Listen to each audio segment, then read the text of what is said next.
Hi, afternoon, everyone. Welcome to the Sunday session. Today will be Alexis and me, but Alexis will be on video. Yeah, so I'll go first. So let me share the screen. Afternoon. Oh, where's my screen? Ah, there it is.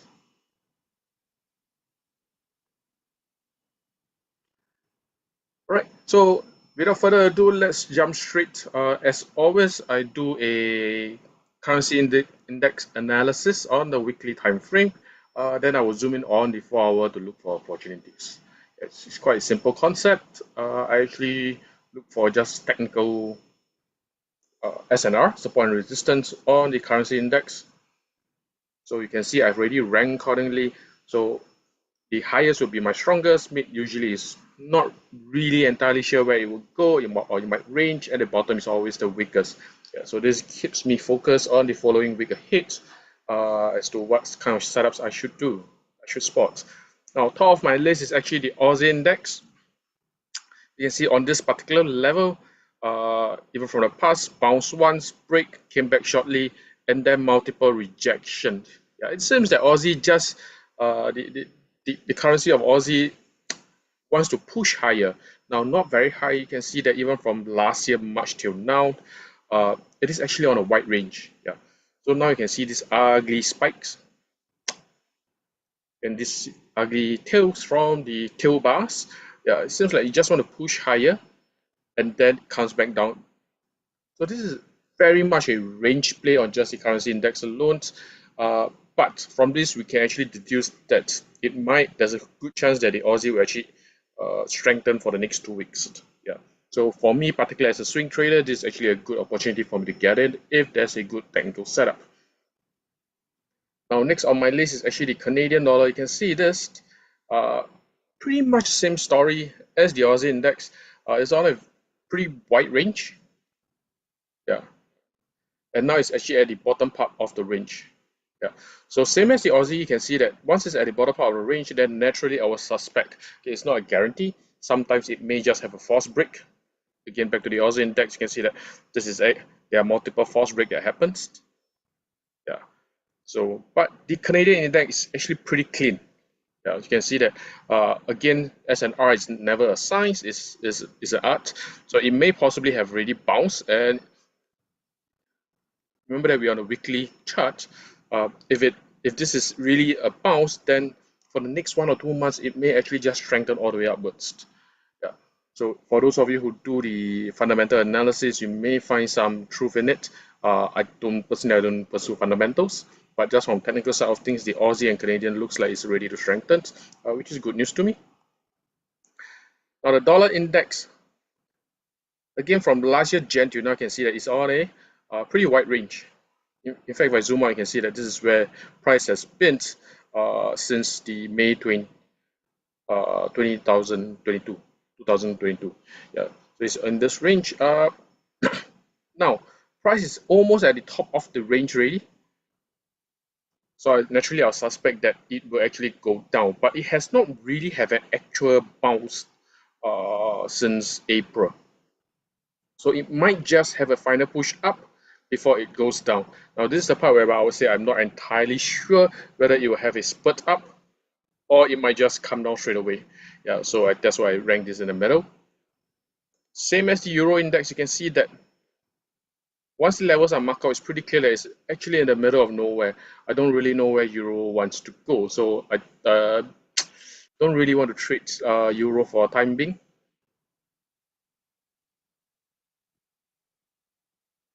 Now, Kiwi, same thing as Euro. So the dollar, the Euro, the Kiwi, all lumped in the middle. Is that I don't really know where it wants to go because it seems that it's in the middle of range. Even if I do trade range, uh, I would prefer to trade those pairs that's right at the extreme ends. It's not right smack in the middle. It is quite a dangerous ground to trade. Now the Swiss, compared to the Euro and the Kiwi index, the Swiss index is a bit clearer. Again, just from this chunk, you can see that it's already at the bottom of the range. Yeah, so it's actually the opposite of the dollar index. So while the dollar index, you can see from here, on a range, it's almost at the top. The Swiss on the range is almost at the bottom. So this is the part whereby, again, same as the dollar index, it might just have a final push down before it bounces, or it might, again, bounces are never, is never an accurate science. Yeah, so it might possibly just go up from here. Yeah, so now this present us some anticipatory move that we might possibly do, but I won't classify it as a class A setup. I'll jump into it later. Now the next is the pound, British pound. So British pound is a bit clearer, right? So you can see that when I mark out, this is where price seems to hover for the time being. So again, false break comes back down. So it has, to me, it has already bounced already. Yeah. So for the next few weeks, I would certainly hope that it will actually travel down. Only time will tell. But technically wise, it seems to be in a prime spot, a very, very good spot. And the weakest is just yen to me. If you have chased the news, read the news nowadays, nobody seems to know how far yen will fall. Yeah, I think weeks back when the BOJ introduced a rate hike, probably is it here or not? I forgot. Yeah, I actually anticipated yen would rise, but it did not. It is still tanking. Yeah, so there's no line inside where how much it will tank. So let's just join the fund, short yen. Right, or just go to Japan for a holiday. Now with that, let's look at trading the strongest against the weakest. We'll trade the Aussie yen, so the top strongest against the weakest, and then we'll also trade the pound odds, right? So that means the strongest against the second weakest, and let's see what we can find. Let's Great. So again, I'm trading the week. I'm looking for uh, levels to trade on the weekly time frame, and then jump up to H4. So you can see that the Aussie yen on H4 price has already moved. As they always say, the longer the stronger. Now, if you look at the Aussie yen chart, it does not have a very clear pullback ever since the trend started. Right, so the trend starts from here. You can see that this is a range price break. And it's starting coming from here. It does not have really nice clean pullback. It is more of a breakout move, right? So price consolidate, breakout. So it might consolidate and then break out. Yeah. So in lieu of that, I might just get in or just wait for your favorite price action to appear. Just make sure that you put your stop loss not at this level but beyond, so that when it consolidates, you won't be taken out by the tails. And then from there, we can hope that it gives us a good risk to reward ratio when the setup does present itself. Now let's have a look at pound odd. Again, pound, I anticipate that you're weakened and Aussie strengthens. This is trading the strongest against the second weakest. So pound odd has already started to weaken. You can see that consolidate, break down, come back up, down. From here, either you wait for a break and retest of this level, or if price does strengthen, we are on the H4. So it might just take 1 day for strengthened, and then we can actually trade from the top of this small range. Yeah. So either wait for a break and retest, or just wait for price to go back up. Yeah. Either of these works fine. See whichever you would like. Now, next on my list is let's trade the second strongest and see what kind of setup we have. And we have CAD yen. So I'm trading the CAD against the weakest on my list, which is CAD yen. So CAD, again, same as Aussie yen, it does not have very clean pullback, right? So it is more of a breakout move. So price has already break. Just waiting for a bit of a pullback. I'll feel more comfortable jumping in, or depending on Monday situation, I might just jump in, but my stop loss will be somewhere here so that I don't be taken out by these tails if it does happen. So it's rather a clear cut. So for those of you, stick to your strategy, but either you wait for a breakout or you wait for a pullback. But I don't think there will be a nice pullback in this case. Then let's have a look at pound CAD. Again, pound I do anticipate for to weaken. So pound has already weakened since early June, right? So again, this is one of those pair whereby it does not have a very clean pullback, right? So consolidate, breakdown. So now it's consolidating again. Either wait for a break and retest if it does go, otherwise wait for it to come back up to the top of the range, and then we can place a trade with your stop loss somewhere here at 1.73, and then wait for price to go down. So this again seems like such movement are very common nowadays. Now, I did just now I did say that trading the strongest and weakest, I would say these are my class A setup. Yeah. So I do not need the market structure most of the time determines whether I can enter or not. I don't really need for wait for price action to confirm. Yeah. On saying that, market does give us some interesting play, especially those in the middle. So we can trade the dollar against the Swiss. So I would say these are my class B setup. So let's have a look at the dollar index again. Again, I did mention that dollar might have its last spurt up before it breaks down. So what does it present us with dollar Swiss? Either it spurt up, rush up a bit, or it might just straight away comes down. Right. So these are the kind of price charts whereby I would say is my class B, but I will wait for price action to confirm with me, or I should say price action and market structure to confirm, then I will jump in. So as the dollar Swiss chart indicates, this looks like a Batman better rank. Yeah. So this level, it has been tested once, second time, and Friday price action indicates that it might want to come down, right? So I will wait for a lower. So I am waiting for price to come down. I'm either waiting for a lower low and lower high, just one swing down before I'm much comfortable to enter somewhere here. Yeah, I'm not about to trade at the top of the range. That seems a bit dangerous to me. So a market structure and price action is required for me to enter. And then now let's have a look at dollar index. If it does comes down, this will be quite a long way down. So why I say that these are interesting play, because this I'm almost like trading reversals already, or at the edge extreme end of a range. Yeah, so these aren't exactly trend trading setups. So next on my list is actually Kiwi dollar. So again, I'm trading dollar against Kiwi. So let's have a look at the Kiwi index. So you can see that Kiwi is about at the bottom, so it might just rush down a bit before coming back up, or it might just straight away, something like this comes back up again. So a very, very short opportunity. So class B setup, let's have a look. So on the daily time frame, you can see that the Kiwi is just bouncing here. So on the H4, not very clean, right? So you can see that rangy, breaks down, retest again. So it might just. So what I'm waiting for this particular setup is for dollar to weaken and Kiwi to strengthen. If it does, I've marked up my chart wrongly, sorry. Let me redo it. This is what I'm waiting for price to come down, give me lower low, lower high, and then I'm much more comfortable shorting. Yeah, so you can see this is not a, it might look as if it's going down, but I will hesitate to call it a trend, a downtrend. Yeah, so it's more like trading reversals really.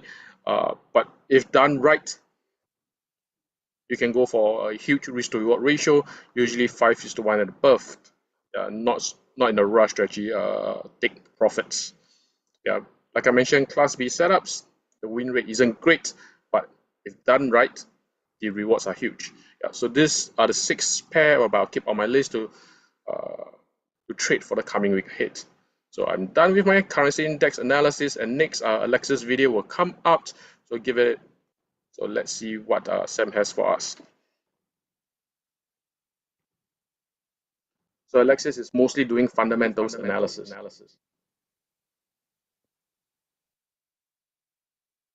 Hi guys, welcome to Sunday TTR, and a couple of stuff that we would like to take a note of next week. The French elections actually taking place this weekend.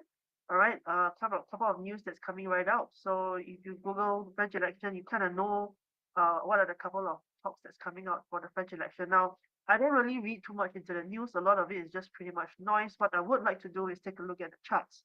Currently, there's a lot of uncertainty in the French elections, giving the euro a little bit of a softness in the market. So I'm on a weekly time frame right now just to kind of see where all the euro pairs are at. You can see a lot of the euro has a lot of downward pressure to the downside. So we have euro Aussie here, euro cat here, very sideways, a little bit towards the downside in terms of pressure. And I think a lot of softness of the euro has already been kind of priced in. Euro Swiss as well, euro pound had actually a gap as well. I think euro yen is the only exception due to the weaker yen, so we can kind of ignore all the yen pairs at this point. And I'll come back to the yen in a little bit. Euro kiwi and of course the euro dollar. All right. So what I'm expecting for next week is that um, depends on what happens over this weekend. I do think there might be a little bit of a gap in the euro. Not too sure whether it's upside or downside, but depending on who comes out top in this election weekend, we could see euro taking a big jump next week, and then we will want to write that mark over that. So I'm not going to call a direction. The euro statistics, if you kind of look at the trading economics website, is doing pretty okay in the sense that it's pretty stable for now. GDP growth has been flattened out at a zero point 0.3, the latest reading that's come up. We also have interest rate at 4.25, no change there. Inflation 2.6 and jobless 6.4, taken with a bit pinch of salt because of its it's a neural area and not, it relies on the statistics paid from Germany, France, and Italy as well. What I would like to note is there have been talks about the euro planning to reduce interest rates, and this will also add on to the sentiment of the election. So if we have both of them together, where the negative sentiment is out for the election, together with potential interest rates decrease drops in interest rate cuts in the euro, then I think the downward pressure on the euro is pretty much in the back. All right. Next week, however, if you look at the Forex factory calendar, it's going to be a short week of trading. July 4th is a US holiday over here. Also, we also have the first week of the first Friday of the month coming up. Thus, we have the non-farm payrolls, the unemployment change. So there might be a little bit of volatility more towards the sideways next week as traders take a little bit of caution in the first half of the year. All right. So this is the end of Q2.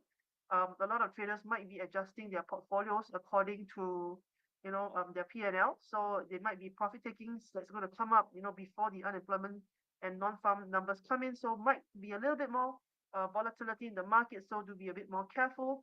Now, in terms of strongest versus weakest in what I like to look at, I still prefer a slightly more robust Swiss. However, the Swiss currencies has been on an upward trajectory for quite a while. Now, if we look at dollar Swiss, just to take a little bit of a reference, over here, this is the dollar Swiss. You can see dollar Swiss on a weekly time frame. Dollar has a bit of a downward pressure, bit of retracement over here, and there is a little bit more room to go towards the downside. Now, I don't really want to be bearish on the dollar. I'm just using the dollar Swiss as a indicator of how healthy the Swiss is. A lot of the other currency pairs, for example, another currency pair that I would like to keep an eye on is the Euro Swiss as well, given the election. And if price can dip below the 0.96 mark over here, again, I'm on a weekly time frame, we might see another push towards the lower low on the 0.94 area. All right. But bearing in mind, Euro Swiss has been trading at an all-time low as well. So a lot of the Swiss pairs are very overextended in one direction. But being a little bit more of a stable currency pair, if you look at the Swiss statistics over here, we have a bit of flat GDP. Interest rates are really, really low. Inflation really, really low, and unemployment has bumped up a little bit since last year, but it's pretty much flat as well. So it is not super attractive because of its low interest rates, but what is attractive for the Swiss is because of its stability. All right. So not too aggressive in being bullish on the Swiss, but comparatively to the other weaker currency pairs, it still has a little bit of room to go. So currency pairs I'm keeping an eye out for the next 1 or 2 weeks will be currencies like Euro Swiss. The euro, of course, dependent on how the election turns out. Currencies like Kiwi Swiss is still something I'm keen to look at. The Kiwi has dropped below the 0.55 bar. I'm looking for that retest. If you look at the daily time frame, I would like to look to see whether I get a clear retest over here before a downside. So it has kind of flattened out the last 5 days. You can see there's not much movement in the Kiwi. All right, the candles literally has gone nowhere. So I'm expecting a breakout in the next 1 or 2 weeks. It depends on whether it's going to break to the upside for a deeper retest or hit back down towards the downside. All right, I do prefer should Kiwi Swiss. But again, be very patient for those setups and only trade when those setups come about. Now, a bit of seasonal data coming in. The Kiwi data for the month of July is a bit more to the upside. So again, as much as I would like to short Kiwi Swiss, I am a bit cautious, to kind of rush into it at this point. Maybe in August might be a better time to make sure that we get the seasonality on our favor as well. If you look at the Swiss, however, you can see between July, August is a bit flat, but still on an upward trajectory. So it means that the Swiss still has potential for a slightly upward bump or at least a flattened sideways area. All right. So while I do prefer a bullish Swiss pair, it's about understanding the timing of when to actually, jump into those trades. And I do want those retracement levels to be hit before we jump straight into it. Again, we can look at pound Swiss. You can see that price has that lower low, lower high on a daily time frame. Looks like it is again bouncing off a break and retest level over here, which means if price comes towards the downside next week, then we can try to take it to the next level over here. Now, again, on the seasonality side, let's take a look where the pound is. And if you look at where pound is, July to August, again, is another bullish potential month. So I'm not super convinced to be short on the pound Swiss. I think it might there's higher possibility of a flatter um, pound Swiss in the month of July, but we never know. The downward push, the seasonality downward push could come in a little bit earlier. Even the markets are pretty dynamic, and the seasonality doesn't dictate the currency pairs and where it's going to go. So I am still looking for potential strips in that. The only thing is we need to be really, really patient to make sure we get those entries and setups. Now, last thing I'll talk about is the dollar yen. The dollar yen has been going up for ages and ages, and before we go there, I'd like to look at the Japanese yen. Now, the Japanese yen is a very interesting time of the month. We are entering July, very, very flat month for the seasonality in terms of Japanese yen. And then from August onwards, it's to push really up towards the upside. So speaking of which, when will the Japanese government intervene? Now, if we look at the Japanese statistics, right, GDP growth is a negative, interest rate flat, inflation rate very controlled, jobless rate, and this is the part that I am kind of looking at is also very flat. Now, tourism is an all-time high since since the last couple of months, given the very low, the very weak Japanese exchange rate. So again, I don't think Japanese intervention might come when we expect it. I think when the Bank of Japan intervenes, it's going to be at a point where nobody expects it. That is probably one of the ways they can make the most out of the intervention. And if we look at where the dollar yen is on the charts, again, it's pretty much sideways. I am, of course, prepared for shorts, but the problem being prepared for shorts is that we might have to wait for a couple of months even. All right, so I don't know when they're going to intervene. At this point, it's still pushing towards the upside. And the question really is, how much higher do we want to go? Now, I think 165 is a very far off mark, but no, it's not impossible, I would say. But once you think it touches 165, it's probably going to U-turn really, really fast. So the question is, when will this upward trajectory stop?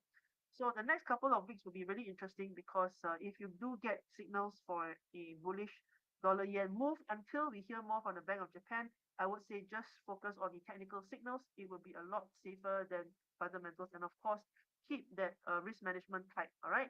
All right, that's all I have for this week. And again, once again, next week is going to be a week of caution.